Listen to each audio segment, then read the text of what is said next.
âmes lumineuses qui vont se joindre à nous ou qui verront peut-être ce replay. Coucou Sandra, merci.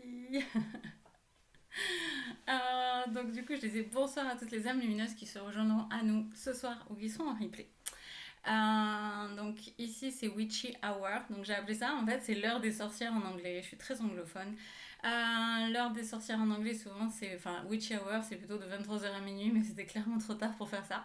En tout cas l'idée c'est vraiment de parler spiritualité pendant une heure entre nous, de pouvoir vous puissiez déposer votre parole, me poser des questions, des trucs qui vous taraudent.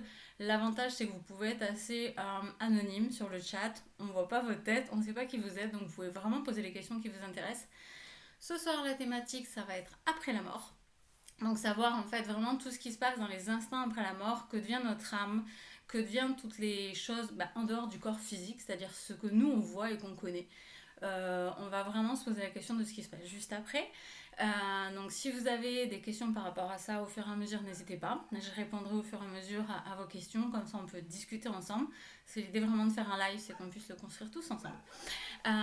Et après, on parlera aussi un petit peu de ce qui se passe pour notre âme entre deux vies. Donc, on va parler d'après la mort. Alors, pour commencer, on va pas parler de le deuil, la partie en fait de l'humain, c'est-à-dire de nous, ceux qui restons. On va pas en parler. On va vraiment parler de ce qui se passe pour l'âme qui vient de décéder. Donc, on va faire la différence entre merci Sandra, oui. Hello Marie. Donc on va faire la différence entre l'âme et le porteur de l'âme. Donc le porteur de l'âme, c'est Ava, dans son incarnation, dans son corps physique, qui va mourir un jour. L'âme d'Ava, c'est cette chose éternelle et divine qui est là depuis super longtemps et qui va rester encore super longtemps parce qu'elle est éternelle.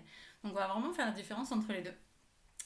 Donc, quand on fait face à la mort, donc imaginons que c'est votre jour, c'est votre date, c'est votre heure, qu'est-ce qui se passe? Nous avons plusieurs solutions. C'est-à-dire que on va parler de la première solution qui est la plus facile, c'est-à-dire que vous êtes prêt à mourir. Donc soit vous êtes quelqu'un qui est sur le chemin de la spiritualité, qui est hyper ok avec la mort, qui en avait pas forcément peur, parce qu'il y a aussi tout ce qui se joue, c'est beaucoup la peur. Donc il y a cette partie-là. Et la partie aussi des personnes qui sont en fait en accord avec leur départ. Ça peut être parce qu'elles ont un âge assez avancé et qu'elles considèrent qu'elles ont assez vécu. Ça peut être des personnes qui sont vraiment en paix avec tout ça. Donc quand on a une mort dite sereine, paisible, par exemple dans votre sommeil, il est beaucoup plus facile de passer les prochaines étapes. Donc les prochaines étapes après une mort, là on va prendre la mort sereine et on va dire paisible. On parlera des autres après. La mort sereine et paisible, qu'est-ce qui se passe? Normalement, tout de suite après, il faut savoir qu'au moment de votre mort, à la seconde près, en fait, votre âme, elle est déjà partie de votre corps.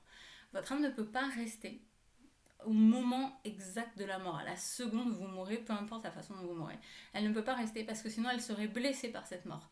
Donc en fait, elle se détache une petite seconde avant, une nanoseconde, on ne sait pas vraiment, mais elle se détache un petit peu pour ne pas subir la blessure de la mort. Surtout dans des morts accidentelles qui peuvent être potentiellement violentes. Donc elle va se détacher. Et ça, c'est très important pour elle, c'est pour se préserver et pour ne pas emmener avec elle les vestiges d'une mort violente potentiellement. Donc une fois que votre âme elle s'est détachée, on voit souvent dans les récits de gens qui ont connu des morts imminentes, ils disent qu'ils se sont sentis flotter au-dessus de leur corps, qu'ils ont aussi potentiellement vu leur environnement tout autour. C'est-à-dire qu'ils ont vu leurs proches, ou qu'ils ont vu l'accident, ou qu'ils ont vu la salle d'opération, donc tout ce qui est EMI là, hein, les expériences de mort imminente, souvent ils en parlent, et c'est assez juste parce que du coup votre âme elle est sortie de votre corps, mais vraiment une nanoseconde avant, et elle flotte parce qu'elle est dans une espèce de stase, donc elle se sépare du corps physique, mais elle emmène avec elle d'autres éléments, et on verra que c'est assez important. Elle emmène notamment le corps causal, où il y a tous les karmas et compagnie, et le corps émotionnel. Celui-là, on verra qu'il est très important. Le corps émotionnel part avec elle, donc elle emmène avec elle, on va dire, pas mal de corps énergétiques, elle ne laisse que le corps physique. À ce moment-là, dans quel espace-temps ça se passe réellement en tant que nous, humains, c'est vraiment difficile à quantifier. En tout cas, un portail s'ouvre. automatiquement, vous avez un premier portail qui va s'ouvrir et qui va vous autoriser, vous permettre de passer directement. Votre âme peut ainsi prendre l'opportunité de faire le switch et de directement passer vers vous. Et du coup, d'être, comment dire, elle va pouvoir vraiment passer le portail et aller dans les prochaines étapes que je mentionnerai tout à l'heure. Donc ça, c'est important de savoir que voilà, votre âme, elle fait ça. Elle peut avoir cette opportunité directement. Donc, quand vous êtes en paix, vous pouvez directement passer. Vous avancez, comme on voit, les personnes qui font des EMI nous disent un grand tunnel de lumière. Allez-y, allez vers la lumière, profitez-en. Vous passez directement et vous irez à la case suivante, donc qu'on expliquera un petit peu tout à l'heure. Sauf que pour la plupart des gens, malheureusement, ce n'est pas le cas. C'est-à-dire que les morts sont des fois hyper violentes, on le sait, des accidents de voiture et autres types d'accidents. Donc dans des cas de mort dites violentes, malheureusement ce qui se passe, c'est que la personne, en tout cas l'âme, elle est encore très imprégnée de son identité d'humaine, du porteur. Et si ce porteur n'avait pas un état de conscience soit d'éveil spirituel ou de spiritualité, de chemin, de tout simplement de savoir ce qu'il y a après, il peut avoir peur, ce porteur. Cette identité humaine, cette psyché qui est encore là dans tous les corps énergétiques, elle peut très bien avoir peur et ne pas vouloir passer, ne pas vouloir la prendre la porte. Elle va se dire oh là non, j'ai peur, qu'est-ce que c'est? Surtout qu'en plus dans la tradition judéo-chrétienne, on nous a parlé d'enfer, de purgatoire. On nous a fait peur en fait. Donc comme on nous a fait peur, on se dit qu'est-ce qui m'attend? Ça se trouve c'est de la lumière mais faut pas y aller. Donc ça se trouve en fait il y a des gens, des âmes en tout cas. Enfin donc je dis à ce stade-là on n'est pas encore tout à fait une âme, on n'est plus tout à fait humain, on est dans un espace d'entre-deux. Elle va avoir peur, elle ne va pas passer. Et si elle ne passe pas à ce moment-là, il va falloir qu'elle trouve une autre opportunité de passage. Et une autre opportunité de passage, c'est quoi ça? Et d'ailleurs, il y en a dans le chat, c'est les gentils petits passeurs d'âme. Alors, les passeurs d'âme sont des personnes qui sont en capacité d'ouvrir ces mêmes portails pour aider les âmes à passer. Ouais, Marie met le petit masque. Exactement, coucou petite passeuse d'âme. Donc voilà, le passeur d'âme, il va vraiment avoir l'opportunité de rouvrir cette même porte pour faire passer l'âme. Sauf que les passeurs d'âme, expérimentés ou pas, peuvent vous en parler. Les âmes qui se présentent à eux, des fois, elles savent pas trop où elles en sont. Moi, pour ma propre expérience, j'ai déjà eu on va appeler ça des âmes errantes. C'est-à-dire qu'elles n'ont pas pris la première porte, mais du coup, qu'est-ce qui s'est passé après? C'est que, imaginons, c'est une personne qui est morte à l'hôpital. Elle a pu errer dans l'hôpital en se demandant... Des fois, il y en a qui sont tellement choqués, ils ne comprennent pas qu'ils sont morts. Des fois, il y en a qui ont compris qu'ils sont morts, mais ils n'ont pas envie. Et en fait, ils veulent essayer de revenir. Donc, ils vont essayer des fois de réintégrer des corps, mais qui ne sont pas eux qui sont occupés, donc ils ne peuvent pas. Des fois, ils vont aller s'attacher à une personne qu'ils aiment. C'est ça, quand vous avez fait des soins énergétiques et qu'on vous a dit « Hey, papy est encore là ?» Donc ça peut arriver aussi. Donc il y a plusieurs cas, on va dire, où en fait, l'âme, elle a juste pas envie de partir en fait. Et donc dans ces cas-là, elle va traîner dans le coin. Alors souvent, elle reste pas très loin de l'endroit où elle est morte, cette âme-là. Soit elle va retourner sur un lieu super connu.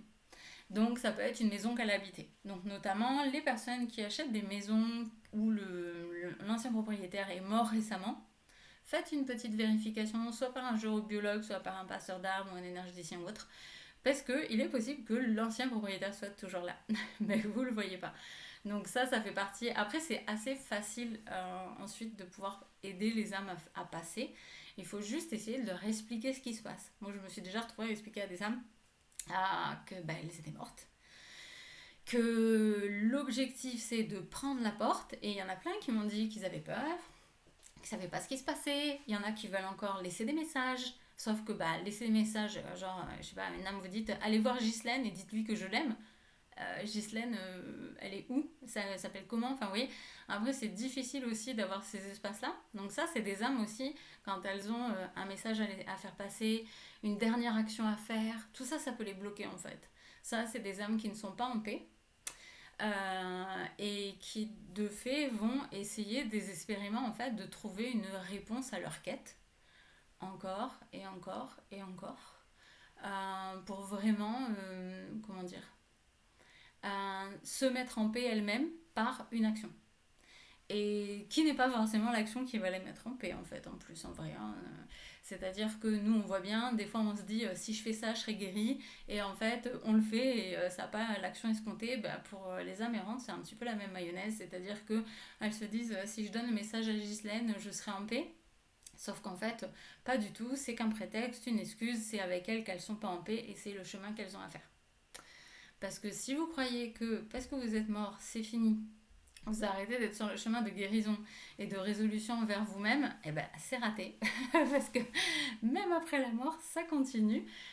Puisque, comme je vous ai dit, au moment de la mort, l'âme se détache, elle emmène avec elle des corps énergétiques. Donc elle emmène avec elle, entre autres, les deux qui nous intéressent.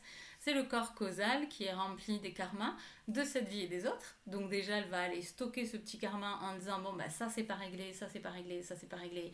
J'ai en plus fait ça, ça, ça dans cette vie-là, donc j'en rajoute dans ma besace. Et elle va emmener le corps émotionnel. Et là, vous allez voir que ce corps émotionnel peut être vraiment un handicap. Et pour moi, le corps émotionnel, en fait, c'est ça le purgatoire. C'est ça l'enfer. C'est-à-dire qu'une personne qui vient à décéder et qui n'a pas fait de gestion émotionnelle du tout dans sa vie. C'est-à-dire que c'est quelqu'un qui s'est jamais remis en question, qui n'a pas travaillé sur elle-même, qui a beaucoup de conflits irrésolus avec famille, amis et autres. Bref, au niveau émotionnel, c'est bien chargé, c'est bien lourd.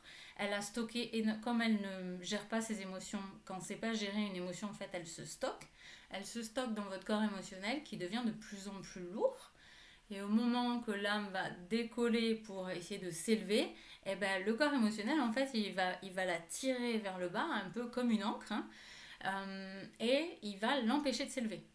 Donc dans ces cas-là, l'âme va donc rester donc errante, bloquée dans ce qu'on peut appeler le bas astral. Donc le bas astral, c'est à peu près à notre niveau à nous, d'êtres humains vivants, c'est-à-dire qu'ils vont être avec nous, mais pas vraiment avec nous, dans une espèce d'autre dimension, avec un voile un peu fin entre les deux. C'est comme ça que les passeurs d'âme et autres personnes qui ont des dons et capacités peuvent des fois les percevoir. Et en fait, ils vont rester aux prises de leurs émotions. Donc si c'est une personne qui a commis un acte violent et qui s'en veut, et bien par exemple, elle va être amenée à revivre encore et encore l'acte violent dont elle s'en veut en boucle jusqu'à ce qu'elle se pardonne. Donc imaginez votre pire souvenir de toute votre vie et vous le revivez en boucle en permanence, tout le temps, tout le temps, tout le temps. Donc ça c'est l'enfer quoi. Enfin en tout cas pour moi, je trouve que c'est un super enfer. C'est une forme de ce que la tradition judéo-chrétienne a pu appeler le purgatoire.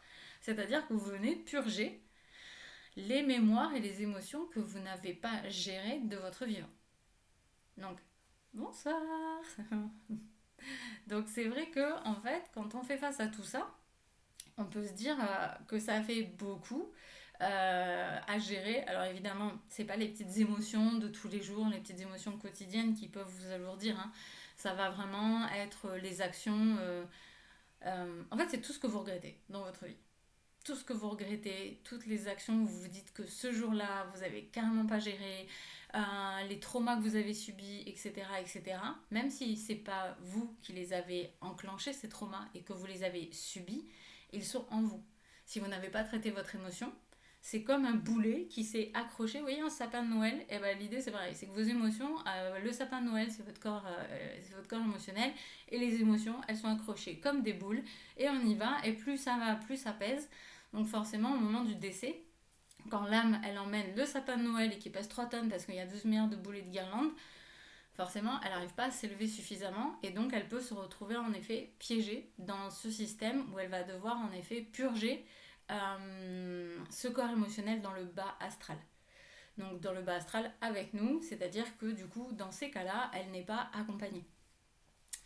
Autre cas de... Est-ce qu'il y a des questions par rapport déjà à tout ce que je raconte? Parce que là je peux continuer à discuter. Donc est-ce que déjà vous avez des questions par rapport à tout ce que j'ai dit, à ce que je raconte, ou déjà des questions personnelles par rapport à cette thématique? Je vais en profiter pour moi un coup.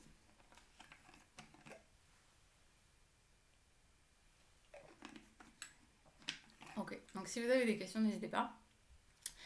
Donc dans l'absolu, quand on arrive à des... Elle a rien préparé, mais si j'ai préparé. C'est juste que j'ai laissé la parole aux gens, parce que sinon moi je peux parler pendant longtemps.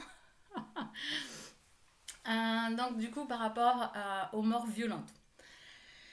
Les morts violentes, il va y avoir deux cas en fait, on va dire plus ou moins, c'est-à-dire une mort qui peut être considérée comme violente, une mort longue, on va plutôt appeler ça, une mort longue, c'est-à-dire maladie type cancer, il y en a de plus en plus de nos jours.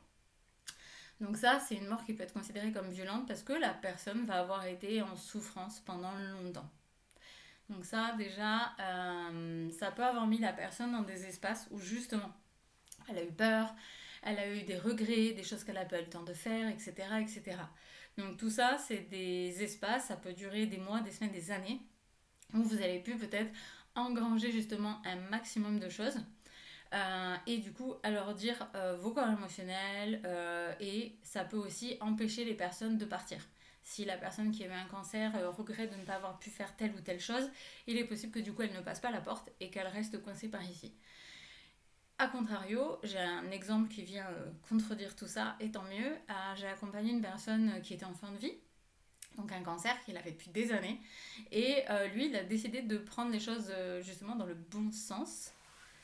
Alors, je reviens sur... Est-ce que tu revis tes regrets jusqu'à ce temps que tu passes? Bah ouais. En fait, non. Jusqu'à temps que tes regrets, en fait, jusqu'à temps que tu te les pardonnes. Donc, imaginons, gros truc, tu as tué quelqu'un. Donc tu vas revivre l'assassinat, le meurtre encore et encore et encore jusqu'à ce que tu te pardonnes d'avoir fait ça. A contrario, si tu ne vis aucun remords par rapport à cet assassinat, à ce compte-là, ça passe du côté du karma et c'est pas ça qui te gênera pour avancer. Donc c'est vraiment finalement apprendre à se pardonner à soi-même. Il n'y a personne qui est là pour te juger. Ouais, ça peut être long, hein. Ça peut être très long, en vrai. C'est pour ça qu'il y a des âmes errantes, et il y a plusieurs passeurs d'âmes et médiums et autres qui en parlent. Il y a des âmes qui peuvent être là depuis des centaines d'années. Parce qu'en plus, le temps et l'espace n'existent pas pour eux. Donc, ils peuvent être là depuis super longtemps. Comment savoir si la personne a rejoint la source?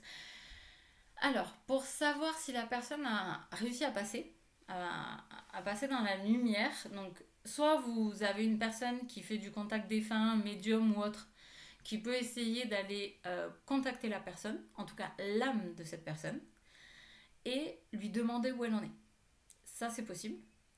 Après, vous, seul à vous-même, vous pouvez demander à vos guides de vous donner une confirmation, savoir où en est cette personne.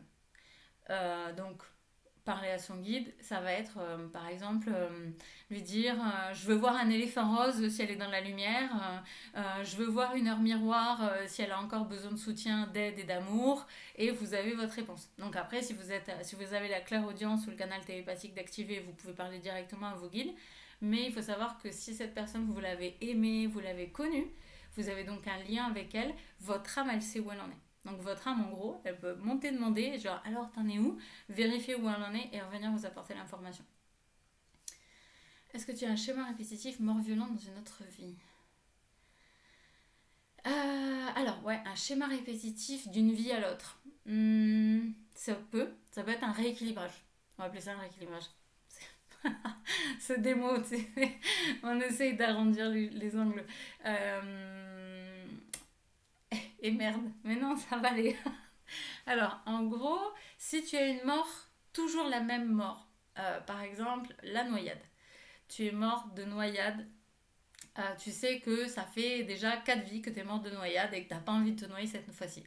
Donc là, clairement, la solution, c'est d'aller dans les archives akashiques de la manière que tu veux, accompagné par quelqu'un ou par toi-même si tu sais le faire, et d'aller voir ces vies intérieures, d'aller voir pourquoi, quel est le fil rouge en fait. Il y a forcément un fil rouge. Il y a forcément une raison pour laquelle elles sont toutes mortes de la même manière. Et quel est finalement l'enseignement derrière cette mort? Si jamais il y a du karma, allez libérer le karma, si c'est quelque chose qu'on paye, ou évitez-le aussi. Évitez-le. Alors, évitez-le toute sa vie, c'est chaud parce qu'en vrai, tu peux te noyer dans pas grand-chose. On dit qu'on peut se noyer dans un verre d'eau. Donc, non, mais sans déconner, a priori, ce n'est pas le cas. Ouais. Donc voilà, l'idée, c'est que si c'est pas du karma et que c'est juste une mort répétitive, il faut comprendre pourquoi la mort est répétitive.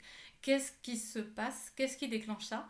Pour que si toi, tu vas voir ses vies antérieures et comprendre pourquoi elle meurt par noyade à chaque fois, ce que cela signifie et représente, à ce moment-là, si l'enseignement est compris, tu pourras éviter cette mort-là. C'est-à-dire que nos âmes, elles sont là pour faire des expériences, pour recevoir des enseignements. Donc si l'enseignement est compris, imaginons, tu devais, je sais pas, je te dis une bêtise, apprendre à tricoter, et que tu arrives à apprendre à tricoter sans avoir l'enseignement où tu te retrouves à avoir froid sans pull, je sais pas quoi, tu vois, et où tu es obligé d'avoir un pull et de te le tricoter toi-même. Ça, c'est l'enseignement, l'expérience. Mais tu apprends à tricoter avant. Bah, du coup, cette histoire du pull, de j'ai froid, machin, elle aura plus lieu d'être. Donc, elle va être balayée de ta ligne de temps et tu n'auras plus à le faire. Donc, c'est un peu le même système pour ce type de mort répétitive. Donc, si d'après tes vies antérieures, tu sais qu'il y a eu plusieurs morts similaires, il faut retourner les voir, ces vies antérieures, leur demander quelles ont été peut-être les causes de la mort. Est-ce que c'est toujours au même moment? Est-ce que c'est des vies qui se ressemblent? Par exemple, c'est toujours des femmes, c'est toujours des hommes. Est-ce que l'âge de la mort est toujours similaire? Les conséquences, enfin, l'environnement dans lequel elles sont mortes aussi, pour aller mieux comprendre et du coup aussi éviter que ça se répète. Donc ça fait partie en effet, les schémas répétitifs, surtout en lien avec la mort, de ceux que nous n'avons pas envie de reproduire. Donc dis-moi si j'ai répondu à ta question, sinon reprécise-moi. Du coup, je disais quoi avant? Je sais pas, je vais les fouiller dans mes petites archives. Ouais, c'est ça. Donc, regarde dans tes archives. Regarde ce qui t'a été dit. Et tu me diras, parce que c'est vrai que là, le mieux, c'est de retourner voir. Ou alors de demander à ton âme, de lui dire pourquoi je meurs toujours de la même manière, s'il te plaît, merci. Donc après, si c'est un enseignement que tu dois vivre, elle ne pourra pas te répondre très précisément, mais si tu retournes voir les vies intérieures et que tu fais cette étude-là, tu pourras comprendre. Donc c'est vrai que au niveau... on va dire qu'on passe sur la partie donc les morts lentes. On va voir que ça peut créer tout ça. Et comme je vous racontais pour ce monsieur que j'ai accompagné, lui, il a décidé. Donc c'est un peu comme ça peut être ton cas, Marie. C'est-à-dire de travailler à fond sur lui parce qu'il sentait que c'était la fin. Et donc on a fait plusieurs séances. Il a libéré des karmas, des blessures d'âme, il a fait des compréhensions, il a fait des pratiques de pardon, de libération. Il était mais déterminé comme jamais à libérer un maximum. Et son âme était super contente. Et du coup, en fait, il a pu, entre guillemets, balancer des valises et des valises avant de partir. Et du coup, ça lui a permis finalement de, quand il est mort, il est venu me voir 3 jours après sa mort pour que je dise à sa veuve qu'il allait bien. Et 3 jours après sa mort, il était déjà dans la lumière. Donc ça veut dire qu'en fait, finalement, ça peut aller aussi super vite, même dans une mort longue qui a quand même été difficile pour lui, de pouvoir switcher et de pouvoir passer à autre chose directement parce que il avait déjà commencé à cheminer, il avait déjà commencé à se libérer. Donc déjà, Marie, si tu es là ce soir, tu vois, c'est que tu as déjà commencé le chemin, tu te poses déjà les bonnes questions, donc il est fort probable que tu sois en train de t'éloigner de cette mort répétitive et que tu puisses court-circuiter ce système-là. Yes. Ah, je serais curieuse que tu me rappelles ce que c'est. C'est quoi la différence entre le karma et le transgénérationnel? Ça peut être la même chose. En fait, le karma, c'est une balance. J'ai fait une connerie, voilà, elle s'abaisse. J'ai fait une bonne action, ça rééquilibre. En fait, c'est une balance en déséquilibre. Donc, d'ailleurs, les Indiens disent karma et dharma, hein, pour le positif. Donc, imaginons, j'ai tué quelqu'un ou j'ai tué plusieurs personnes dans ma précédente vie. Dans cette vie-là, je vais être docteur, urgentiste et sauver plein de vies. Hop, je rééquilibre mon karma. Donc ça, c'est le karma, c'est vraiment des erreurs qui sont commises par les porteurs de l'âme et qui s'inscrivent au niveau de l'âme, parce que l'âme, c'est aussi un espèce d'énorme disque dur externe qui enregistre tout ce qu'on fait, tout ce qu'on dit auprès donc de la salle des archives akashiques. Et en plus, il y a les seigneurs du karma qui sont là pour vérifier, autant te dire, ils sont pas commodes. Et donc, ça, c'est le karma pour tout le monde. Et le transgénérationnel dans tout ça, Quand on se réincarne, on peut décider de se réincarner dans une lignée qu'on a déjà connue. Par exemple, il est fort possible que tu aies été ton arrière-arrière-grand-père et que tu as décidé, comme cette lignée, tu avais l'arrière-arrière-grand-père, il avait fait des conneries et il décide de revenir se mettre dans la lignée pour venir libérer le karma qu'il a engendré dans la lignée. Donc en fait, il est clair que à ce moment-là, toi, tu deviens porteuse de ce karma-là, de cet arrière-grand-père, et donc tu vas décider de le libérer. Sauf que toi, clairement, quand tu nais, tu passes sous le voile de l'oubli et tu te rappelles plus du tout de tout ce que tu as fait, de tout ce que tu as décidé. Et tu sais pas pourquoi, tu as toujours les mêmes problèmes, etc., etc. Et là, c'est justement dans le travail du transgénérationnel, c'est aller à l'arbre des lignées, aller contacter justement ses ancêtres, lignée de père, mère, mais aussi la lignée de celles et ceux qu'on a été, parce que tu as pu aussi faire du karma de toi-même à toi-même. L'âme, elle vient avec son propre karma, mais au niveau du transgénérationnel, on peut soit libérer le karma que nous avons créé plus tôt dans la lignée, ou alors ton âme, elle est descendue en mode gros bisounours avec son super sac à dos, et elle s'est dit, tiens, je vais libérer ma lignée. Donc, lui, il a fait ça, je le mets dans le sac, lui, il a fait ça, je le mets dans le sac, lui, il a fait ça, et tac, tac, tac, tac, tac, tac, tac, tac. Et en fait, à ce moment-là, quand ça rentre à l'intérieur, eh ben, on descend en fait avec ce gros sac à dos, alors que c'est pas forcément nous qui avons fait ça. Mais on est obligé de le libérer parce que notre âme est si engagée. Donc ça, c'est vrai que c'est la partie souvent où on dit, oh, parce que, comme je vous dis, avec le voile de l'oubli, on oublie. Alors, bienvenue. Bonjour, est-ce que vous réagissez des messages karmiques? Oui. Moi, je procède en allant au niveau de l'âme, en fait. C'est-à-dire que moi, je pars en voyage astral, pour vous. Je vais auprès de votre âme. Donc, quand c'est du nettoyage karmique, on va auprès des archives akashiques. Et donc là, je vais avec votre âme dans les archives akashiques. Et c'est votre âme qui va me dire, en général, elles ont une to-do list. Elles nous attendent en disant, alors il y a cette vie-là, cette vie-là, cette vie-là. Et en général, c'est très en lien avec tout ce dont vous avez besoin. En général, c'est très en lien avec votre problématique que vous vivez en ce moment, ce qui vous a amené à me poser cette question. En général, votre âme, elle va présenter, souvent il y a 2, 3 vies qu'elle va présenter à peu près par soin. Pour justement proposer en fait un peu... parce que votre âme, ce qu'elle veut, faut pas penser qu'elle est là juste pour nous embêter. Elle veut se libérer et elle veut pouvoir retourner vers la source. Donc elle est descendue dans l'incarnation terrestre, elle a engrangé du karma par des expériences et elle veut remonter. Sauf que pour remonter, ben, il faut qu'elle vide le sac à dos en fait. Donc tout ce karma, justement, elle veut, et surtout en ce moment, on a l'opportunité de libérer énormément de karma, de blessures de l'âme. Donc c'est vraiment, en ce moment, on peut faire des soins avec des libérations vraiment importantes. Finalement, en un soin, on peut faire pas mal de choses, alors qu'il y a 10, 20 ans, vous auriez demandé ça, c'était pas forcément possible en fait. Donc dites-moi si j'ai bien répondu à votre question. Je rebois un peu d'eau, pardon.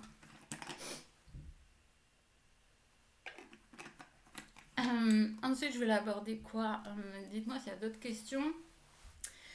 Je voulais parler aussi, ah ouais, les morts violentes, type accident de voiture. Là, voilà. Donc, ces morts violentes-là, c'est celles qui créent le plus de personnes, d'âmes errantes. Parce que on dit que l'âme choisit sa date et son heure de mort. Mais ça, c'est l'âme, encore une fois. C'est quand elle est là-haut, en mode gros bisounours, et qu'elle dit alors je vais mourir dans mon lit à telle date, à tel âge, etc.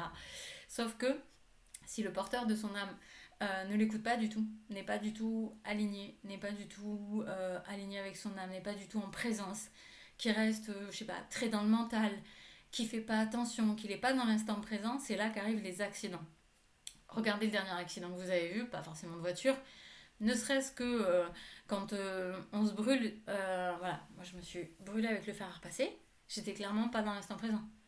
J'étais en train de repasser un truc, de parler à mon enfant, de surveiller le deuxième qui était loin, j'ai pas vu, je me suis brûlée. Donc ça c'est typique, ça c'est un accident. Ça c'est pas prévu par l'âme. Donc à toute proportion gardée. Donc ça, mis dans par exemple une personne qui va monter sur un échafaudage et l'échafaudage va s'effondrer, elle peut mourir. Si elle avait été présente en lien avec son âme, qu'elle a écouté son intuition, peut-être que son intuition, au moment où il grimpe sur l'échafaudage, elle aurait dit il y a un problème, je le sens pas. il serait redescendu. Ou il serait dit, il aurait été en lien avec ses intuitions ou écouté son âme, il aurait eu cette intuition d'aller chercher sa caisse à outils. Il serait allé chercher la caisse à outils et bam, le truc il serait effondré sans lui dessus du coup. Donc ça c'est le genre de choses où on peut dire qu'il y a des vrais accidents dans le sens où il y a des morts accidentelles qui n'étaient pas prévues par l'âme et c'est les plus dangereuses pour l'âme dans le sens où c'est là qu'il faut vraiment qu'elle se détache du corps extrêmement vite pour ne pas être blessée. C'est pour ça qu'on a des blessures de l'âme. C'est pour ça que si vous allez visiter vos vies antérieures, il est possible qu'on vous raconte tel type de mort où votre âme s'est retrouvée blessée. Parce que c'était tellement violent, c'était tellement soudain qu'elle n'a pas eu ce temps de se détacher. Et donc elle s'est retrouvée à être à l'intérieur du porteur lors de la mort et donc elle s'est retrouvée blessée. Donc ça, c'est vraiment possible, mais ça n'est possible que si vous ne vous écoutez pas, parce qu'il y a toujours des signes. Pensez à toutes les intuitions, les signes, les machins, toutes les fois où il aurait pu vous arriver quelque chose. On connaît tous des histoires comme ça, où on se dit, waouh, j'ai failli monter dans ce bus, il y a eu un accident, mais je suis pas montée dedans parce que le téléphone a sonné, parce que j'ai envie de faire autre chose, parce que si ça a mis... Je me rappelle encore une dame que j'ai eue il y a pas longtemps en soins, qui me disait que à l'époque elle habitait en Russie, elle était petite, elle traverse la route, elle ne regarde pas. Elle a une dizaine d'années, elle rentre de l'école, elle ne regarde pas. Il y a un 33 tonnes qui arrive à fond, c'est en Russie, la route elle est couverte de neige. Donc on doit me dire que le 33 tonnes il ne s'arrête pas comme ça, qu'il allait glisser et qu'il allait clairement la faucher. Et en fait elle a entendu une voix lui dit stop, regarde. Et ça l'a marquée à vie parce qu'il n'y avait personne avec elle. Sauf que du coup, elle s'est arrêtée, elle a regardé, elle a vu le camion et elle s'est jetée en arrière, elle est tombée dans la neige en arrière. Et du coup, ça l'a sauvée en fait. Sauf qu'il n'y avait personne avec elle. Donc c'était quoi? C'était son âme, elle est persuadée que c'est sa grand-mère. Mais est-ce que c'était son âme? C'était sa grand-mère? En attendant, cette situation-là, ça l'a vraiment profondément choquée. Et elle s'est dit qu'il y avait des gens qui veillaient sur nous. Et ça a vraiment renforcé sa foi. Donc ça, c'est le genre d'expérience aussi qu'on peut avoir et des fois qu'on n'ose pas raconter. Donc ça, c'est le genre de choses qu'il faut vraiment s'écouter. Donc c'est vrai que dans ces cas donc, de mort accidentelle assez violente, on peut retrouver des personnes qui n'ont pas conscience qu'elles sont mortes, comme je vous l'ai dit, qui sont perdues, qui ont eu peur de passer, etc. etc. Est-ce que vous avez des questions par rapport à tout ça? Ou est-ce que je regarde l'heure qu'il est? Ouais. Ou alors on peut passer sur la partie d'après, c'est-à-dire une fois qu'on a pris le passage, que se passe-t-il derrière? Je laisse me dire. Sinon je continue à parler.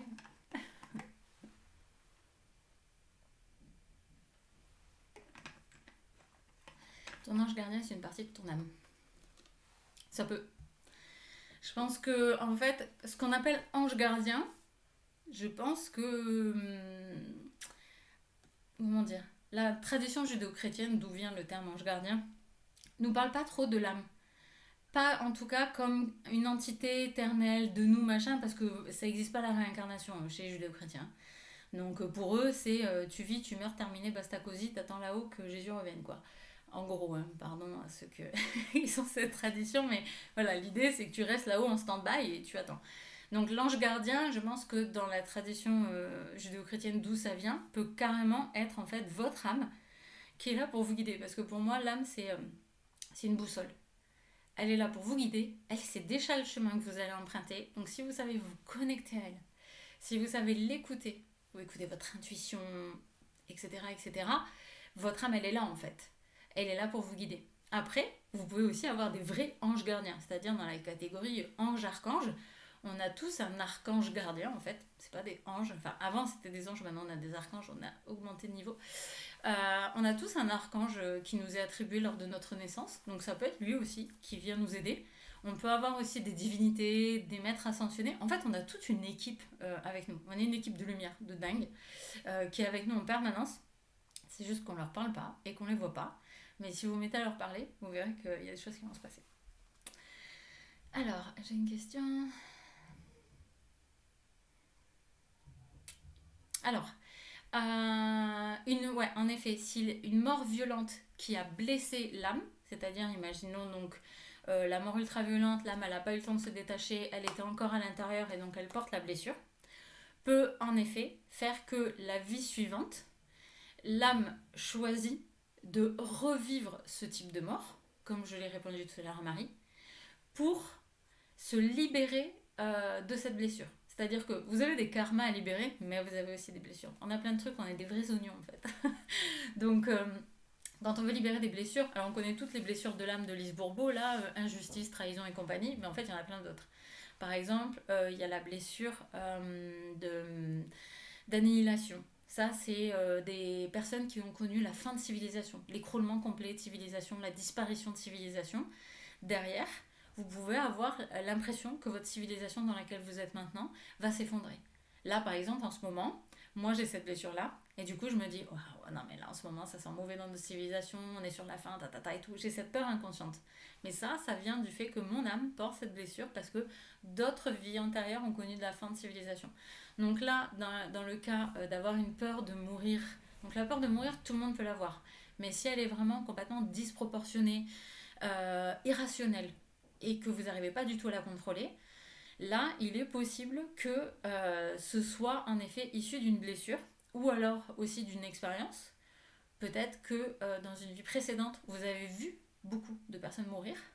Peut-être dans des cas assez violents. Par exemple, peut-être que vous avez été la vie précédente dans une guerre. Donc, je ne sais pas quel âge vous avez, mais ça peut être Première Guerre mondiale, par exemple. Et du coup, vous avez peur de mourir parce que la mort, c'est violent. La mort ça fait peur et que vous avez vu trop de choses et du coup ça crée cette blessure. Donc là c'est vrai qu'encore une fois ça peut être intéressant d'aller voir d'où vient cette peur là et si c'est une blessure que votre âme a décidé de libérer, consciemment ou pas, parce que des fois c'est juste que votre âme elle est porteuse de cette blessure là et que du coup il faut des fois simplement l'apaiser, c'est-à-dire reconnaître que vous êtes porteur de cette blessure et quand vous avez peur de mourir vous dire ok, j'essaie de rationaliser, cette peur elle vient de telle chose, etc. C'est pour ça que je dis toujours que la connaissance de soi ça apporte la libération et l'apaisement, parce que quand on sait d'où viennent les choses on arrive mieux à les gérer en fait au quotidien. On sait qu'on réagit comme ça parce que ça, et du coup on arrive à avoir un peu plus de détachement, et du coup c'est un peu plus facile de gérer ses émotions. Donc n'hésitez pas à me reposer une question ou à me dire si j'ai bien répondu à votre question. Est-ce qu'il y a d'autres questions parmi vous, ou est-ce qu'on passe à après? Après c'est plus sympa. La deuxième partie, c'est plus joyeux. On retrouve les copains dans la deuxième partie. Ok, je vais commencer. Alors, votre âme, donc, imaginons, vous êtes mort, votre âme, elle a passé la porte, elle a rejoint la lumière, elle est passée au bout du tunnel. Qu'est-ce qui se passe après? Donc, après, vous allez avoir un état de stase, c'est-à-dire que votre âme, vous savez, les personnes dans les films ont dit j'ai vu ma vie défiler devant mes yeux. Ben, c'est un peu ça en fait que vous vivez quand vous passez la porte. C'est-à-dire que vous allez faire un espèce d'état des lieux de toute votre vie, de vos erreurs, de vos réussites, etc., etc. Sauf que contrairement au bas astral, quand vous êtes coincé encore parmi nous, quand vous êtes de l'autre côté, en fait, vous êtes accompagné. Donc ça veut dire que vous voyez vos anges, archanges, vous voyez votre maître guide d'évolution, parce qu'on a tous un maître guide d'évolution qui nous connaît depuis des vies et des vies. Vous voyez vos guides, vous voyez peut-être un proche qui est un de vos guides, qui est là pour vous attendre, avec plaisir. Et donc en fait vous avez vraiment votre équipe de lumière que je vous dis qui est tout le temps là, sauf que là vous les voyez. Ils sont avec vous, ils sont chaleureux, ils sont accueillants. Et il vous aide sans jugement, avec bienveillance, en vous disant bon, ok, alors là, le porteur de ton âme, bon, ça c'était pas ouf, ça c'était bien, ça c'est un enseignement qui est compris. Vous voyez, vous faites un peu du tri. Donc il y a une espèce de passage en revue de tout ce que vous avez fait. S'il y a des choses que vous devez vous pardonner, vous pouvez le faire, mais comme je vous dis encore une fois, contrairement à quand vous êtes dans le bas astral, là vous êtes accompagné, donc ça va beaucoup plus vite. En général, cette phase-là, elle peut être assez rapide. Tout est une question aussi du niveau que vous avez de conscience de vous-même, et aussi de est-ce que vous allez réussir à vous pardonner les choses que vous avez fait de bien ou de pas bien dans votre vie, en fait, tout simplement. Mais là, je vous dis, c'est autre chose. Vous êtes accompagné, il y a des êtres très évolués qui sont là avec vous, des êtres angéliques. Donc c'est beaucoup plus facile, en fait, dans ces moments-là, de pouvoir se libérer. Donc une fois qu'on a fait ça, on arrive dans une sphère d'entre-deux-mondes. Alors, si vous avez vu le film Nos Solar présente la première strate. Nos Solar, ouais, on va dire ça. C'est comme s'il y avait plein de sphères. Touc, touc, touc, touc. Et selon le niveau de votre âme, son niveau de conscience, son niveau d'évolution, vous allez à une sphère ou une autre. Donc Nos Solar, c'est un film qui nous présente le monde maison, le monde miroir. Donc ça, c'est la première strate. C'est-à-dire que pour les petites âmes, les bébés âmes qui n'ont pas encore beaucoup connu l'incarnation, elles vont retrouver un monde miroir, un monde maison où elles vont, avec des maisons, avec les ancêtres, elles vont se sentir à la maison, voilà, un peu comme sur Terre, mais encore une fois, très accompagnées, etc., etc. Une âme qui va avoir beaucoup plus de bouteilles, va pas avoir besoin de retourner dans le monde maison. Parce que elle n'aura pas besoin de sentir ce réconfort de quelque chose qu'elle connaît. Elle va passer dans des strates supérieures où ça ne va pas forcément ressembler à ça. Soit ça va être des sphères évolutionnaires où ça va être juste vraiment n'avoir aucune forme. Soit ça va être retourné sur d'autres espaces qu'elles ont connus auparavant, d'autres sphères. Et ce qui se passe en tout cas, c'est que l'âme va être enseignée. En gros, votre âme, elle retourne à l'école.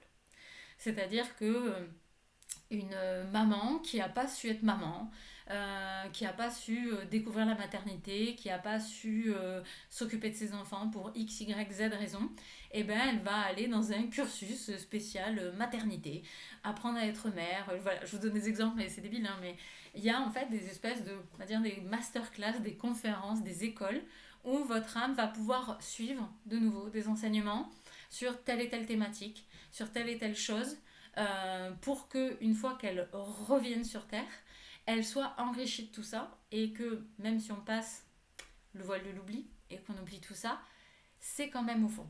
Vous savez, quand vous savez que quelque chose est vrai, que vous savez pertinemment quelque chose, mais vous ne savez pas d'où vous le savez, ça c'est votre âme. Ça c'est votre âme qui le sait. Et c'est juste que comme vous êtes relié à elle, ça vous traverse. Elle est là. Et elle vous traverse, elle vous dit, ça tu le sais.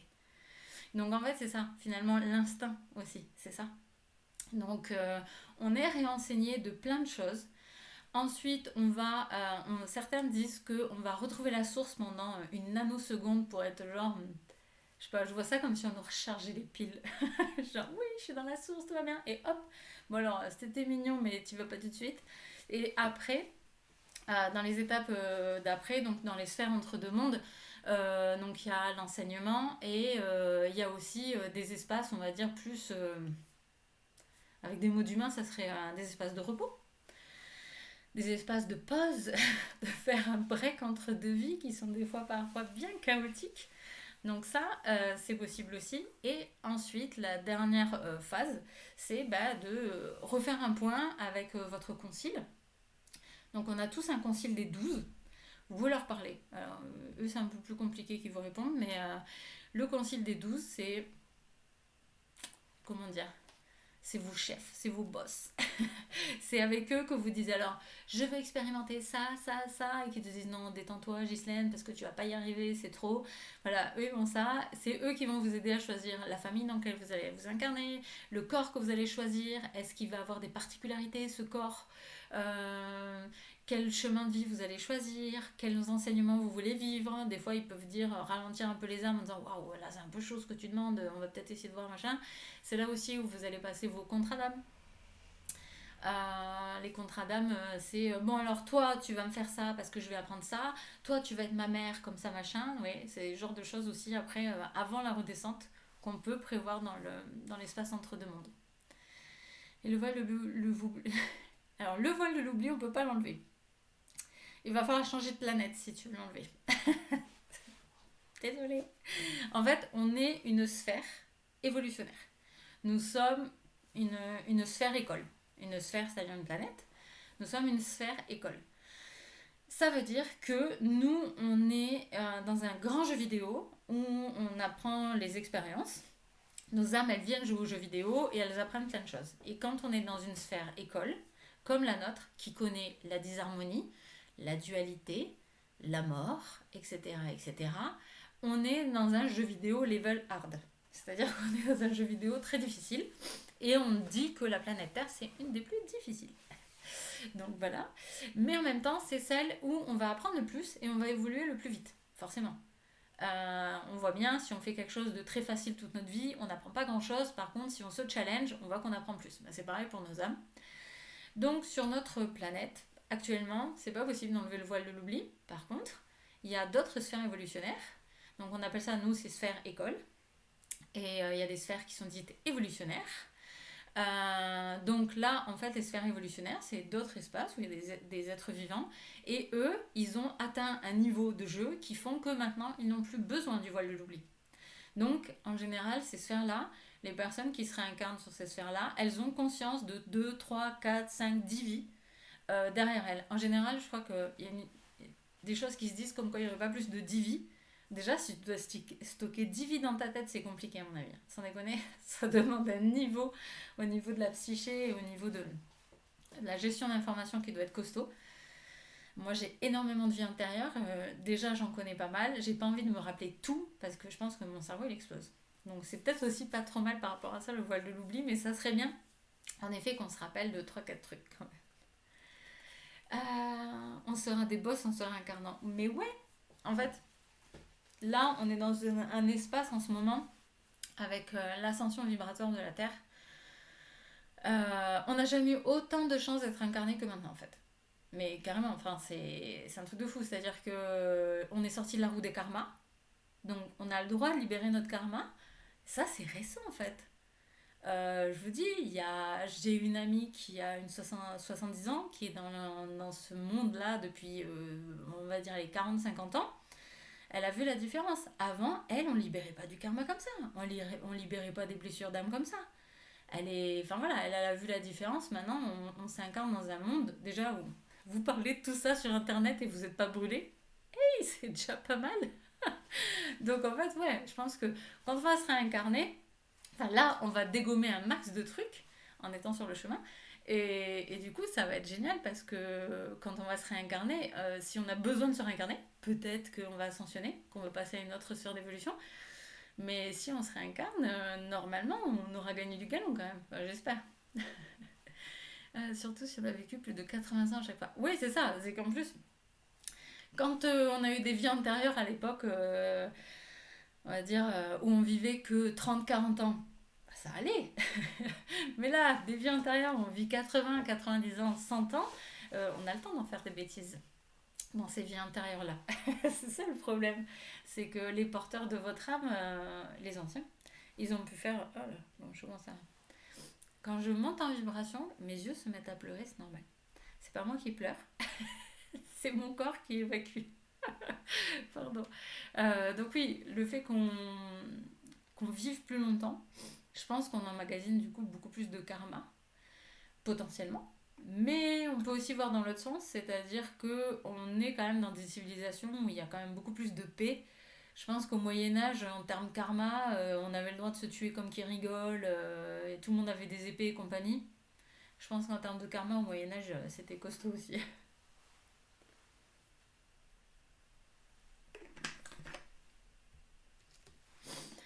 Alors, j'ai parlé des sphères écoles, j'ai parlé de l'après. Donc je pense que j'ai bien fait le tour là, de tout ce que j'avais envie de vous partager. Voilà, pour rester assez simple et dynamique par rapport à tout ça. Donc dites-moi si vous avez des questions, peut-être plus personnelles, sur des choses que vous avez expérimentées et que vous vous posez. N'hésitez pas. Je suis à votre disposition pour ça. Parce que du coup, je pense que j'ai à peu près fait le tour de tout ce que je vais vous partager par rapport à tout ça. Si, par rapport peut-être au passeur d'âme, parce qu'on en a une, et c'est un propos que je lui ai déjà tenu, c'est que certes, les passeurs d'âme ont une facilité pour faire passer les âmes, donc peuvent créer des portails à l'intérieur de leur corps, entre guillemets, énergétiquement en fait. C'est pour ça que les porteurs d'âme sentent les émotions des morts, parce qu'ils les traversent en fait. Mais sachez que toute personne peut demander de l'aide pour faire passer des âmes. Donc si vous avez des problématiques par rapport à ça, vous sentez qu'il y a pas mal d'âmes autour de vous, etc., etc., il est possible de demander, c'est l'archange Azraël, Azrael, c'est le spécialiste. En gros, c'est celui qui fait les passages d'âme, les deuils, qui aide les gens en deuil, etc. Donc c'est vraiment cet archange-là, il peut vraiment vous aider. Si vous sentez qu'il y a des âmes autour de vous, si vous vous demandez s'il n'y a pas papy qui traîne dans le coin, etc., vous pouvez demander l'intercession de l'archange Raphaël pour vous aider à faire passer les âmes. Dans ces cas-là, les archanges aussi peuvent, quand ils sont appelés, ils n'ont pas le droit de le faire par eux-mêmes parce que nous sommes sur une sphère école, donc nous avons la loi de non-ingérence, ce qui signifie que sans demande de notre part, les sphères supérieures ne peuvent rien faire. Donc c'est pour ça qu'il faut toujours demander. Et quand vous priez ou quand vous faites des souhaits ou quoi, dites pas je souhaite, dites je veux. Parce que comme ça, ils vont intervenir. C'est pas être impoli, contrairement à ce qu'on vous a dit. Donc vous pouvez dire à l'archange Azraël, voilà, l'appeler 3 fois et lui dire je veux que tu m'aides à faire passer les âmes qui sont dans ma demeure, ou etc. etc. Comme ça peut vous aider, vous soulager. Parce qu'en général, quand il y en a plusieurs qui traînent autour de nous, on finit par sentir leurs émotions, qui souvent du coup ne sont pas positives, puisqu'ils sont en train de traiter leurs propres erreurs et ils sont bloqués en boucle dedans. Donc en général, c'est pour ça qu'on va ressentir des émotions négatives, entre guillemets. Marie, elle confirme. Oui, Marie, elle est encore. Tu le fais tous les combien, Marie? Parce que tu le fais bien. Parce que Marie, c'est une passeuse, mais elle fait avec l'archange. Elle a bien raison. On n'est pas obligé de le faire via soi-même. Non, j'avoue. C'est pas bien, Marie. Après, il va se passer des trucs dans ta maison, Marie. Tu le sais si tu le fais pas souvent. Voilà, parce qu'après, autre petit. Ouais, je devais, car ceux du micro-ondes me gonflent. Oui, donc ça, c'est pas mal à partager. Euh, les, les êtres spirituels, les êtres élevés, mais aussi les âmes qui se baladent dans le coin et qui sont un peu perdues peuvent le plus facilement interagir avec tout ce qui est électromagnétique. Pourquoi? Parce que le champ électromagnétique, nous on a un champ électromagnétique autour de nous qui est fait par nos cellules qui vibrent comme ça là. C'est notre aura, ce qu'on va appeler notre aura, c'est aussi un champ électromagnétique. On a même les outils qui peuvent le mesurer. L'électroencéphalogramme par exemple, c'est ça. Donc ils peuvent interagir avec notamment tout ce qui va être horlogerie. Alors ça c'est super, ça faire clignoter tout ce qui est horloge, etc. Ça très facile. Et tout ce qui fait ding. Parce que finalement dans l'ingénierie du système derrière, ding c'est juste un bouton. Donc ils peuvent arriver à interagir avec ça. Donc Marie, un micro-ondes qui qui la tarabiscote et qui fait des trucs bizarres parce que c'est une passeuse d'âme. Donc Marie attire les âmes à elle. En fait, quand il passe pas loin de chez elle, il voit de la lumière, quoi. C'est le phare dans la nuit. Euh, donc ils sont attirés par elle parce qu'elle est porteuse finalement intrinsèquement un petit peu de ce portail. Donc les âmes errantes sont attirées vers elle. Et si jamais elle ne les fait pas passer, au bout d'un moment, en fait, bah, ces âmes errantes, ça reste quand même des anciens êtres humains. Et ils s'agacent. Donc en fait, qu'est-ce qu'ils font? Ils essayent de vous dire allô, tu me vois pas, tu me vois pas. Donc en l'occurrence, non, on les voit pas. Enfin, certains d'entre nous peuvent les voir. Mais de fait, ils vont essayer de jouer avec la lumière. Donc vous avez les lumières qui grésillent.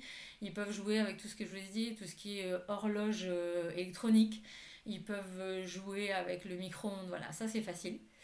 Les jouets pour enfants. Moi, ça, les jouets pour enfants. Euh, Donne-nous la marque du micro-ondes.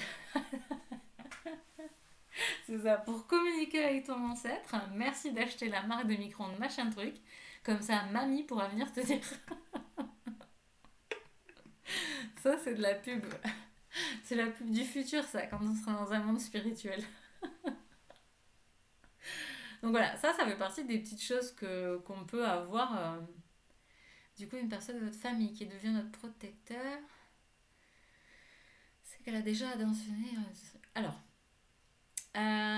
donc l'âme, elle passe le portail, elle fait sa propre touk touk touk. Et une fois qu'elle a passé le monde d'accueil, qu'elle a été réenseignée, elle a l'option repos, vacances à Bora Bora de là-haut, là, ou elle a l'option de demander de redescendre auprès de sa famille. En effet, certaines âmes peuvent dire je souhaite retourner auprès des miens pour les guider, pour les protéger, un peu comme du coup un ange gardien. Donc ça, c'est possible. Après, l'âme ne sera autorisée à le faire que si, donc déjà, elle est clean, elle a tout réglé, etc. Mais aussi si elle a un niveau de conscience, un niveau d'âme suffisant. Voilà, si c'est une petite âme jeunette qui n'a pas beaucoup d'expérience, ils la laisseront pas faire parce que peut-être qu'elle va mal les conseiller. Mais si c'est une âme qui a beaucoup d'expérience, qui a beaucoup d'intériorité, etc., etc., qui du coup peut être de bons conseils et qui peut avoir la force de mener à bien cette mission, elle peut être acceptée et donc à ce moment-là, elle sera mise auprès des siens en tant que, certains appellent ça gardien, d'autres ils appellent ça esprit, l'esprit des ancêtres, notamment dans les traditions chamaniques. Et donc à ce moment-là, il va rester auprès des siens un certain temps. Donc soit le temps que tous ceux qu'il a connus de son vivant soient morts, soit il va rester un petit peu plus longtemps, mais en général c'est le plus commun, c'est tous ceux que je connais, voilà, enfants, petits-enfants, arrière-petits-enfants éventuellement. Parce que après, de toute façon, cette âme-là devra repartir pour faire son cycle. Moi personnellement, mon grand-père, il peut venir me voir, il n'est pas là tout le temps, mais il peut venir parce que je sais qu'il attend ma grand-mère. Il attend que ma grand-mère, elle fasse, elle aussi, donc elle meurt et qu'elle remonte, qu'elle chemine. Et du coup, ouais, ça fait un moment qu'il attend. Et donc, il a décidé en attendant, que comme certainement ils ont un contrat d'âme, ils ont encore un cycle à faire ensemble, et ben en attendant, il est certainement très présent auprès de différents membres de ma famille, dont moi, pour venir nous protéger. Donc ça, c'est possible. Mais du coup, il est pas il est redescendu dans le sens où il a demandé une mission temporaire auprès de sa famille. Donc ça, c'est possible et c'est finalement assez fréquent. On va dire, voilà, c'est pas tous les morts qui font ça. Mais souvent, on peut avoir en effet des membres qui vont revenir.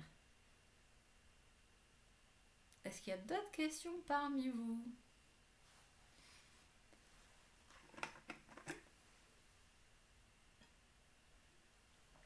Hormis la marque du micro-ondes, Marie, elle n'a pas répondu.